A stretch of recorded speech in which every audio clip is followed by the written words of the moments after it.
Good morning and welcome to week 6. It's a short week here at my school. I'm hoping it's going to be a quick and a calm one, but any of you who have ever worked in a school know that short weeks are often the most challenging. When you have third, fourth, and fifth graders who all know that vacation starts at 3 o'clock on Tuesday, sometimes their behavior gets a little out of whack. So I'm praying for a peaceful couple of days here in Dexter. I first want to apologize to everyone for being missing in action last week. I was out of town attending the Missouri State Teachers Association convention in Columbia, as well as traveling to Illinois for my niece's fall band concert. I wound up having limited access to the internet because I was staying at my sister's house up there, and they're moving, and they've packed everything, including the internet router and modem and everything. So I wound up not having a connection for several days. So I'm responding to emails and getting back to people with messages as quickly as I can this morning as my schedule here at school allows. And that one addresses the main point I wanted to make this morning concerning your grades. I've heard from several of you letting me know that you're behind on assignments and you're working on getting caught up. I completely understand. I know there's a lot of content for this class, and I'm sure you have also noticed that I'm behind on grading, and I apologize profusely for that.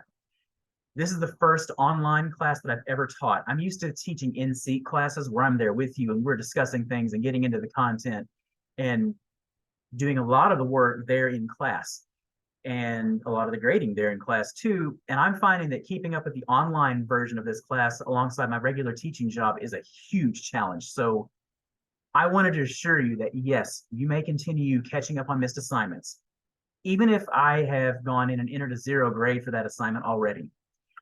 I've always allowed my elementary students to make up assignments or even sometimes retake tests during the quarter. Because if the purpose of school is to provide learning experiences, then I want to make sure that my students have the opportunity to learn, even if it's not always on my schedule. I apply that philosophy to my college students as well. Learning how to be teachers is, for me, the ultimate learning experience. Because as you know, teachers make all other professions possible. It sounds cliche, but it is so true. We make every other job possible. I feel like you learn nothing from a 0. I also understand that things come up, events happen in your personal lives that take time away from your college studies. One of my favorite John Lennon songs has a lyric that has stuck with me throughout my entire life. And it goes, "Life is what happens while you're busy making other plans." As your teacher in this class, I have a choice to make. I can choose to be the hard-nosed college educator saying, no, due dates are due dates. You must turn them in on time every week. And if you don't, that's it. No mercy, 0. Or I can choose to give grace and understanding, knowing that all of you have challenges in your own lives that I don't know about, nor would I understand if I did know about them. And that, by the way, is a decision that you will have to make yourself as an educator, no matter what grade level you wind up teaching, no matter what subjects you wind up teaching.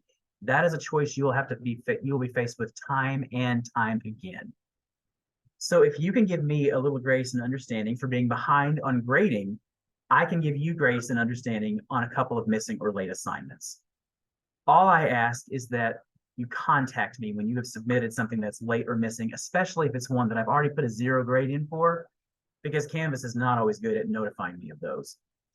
I do intend to get caught up this week with Thanksgiving break starting on Wednesday. I hope to knock out my backload of assignments so that you're going to have a good understanding of where your grade stands going into the final 2 weeks of class. I appreciate your patience and understanding. I apologize again for being behind. And I promise I will give you the same patience and understanding with your assignments. I hope all of you have a blessed Thanksgiving week and get to spend some time relaxing, rejuvenating, and enjoying your families.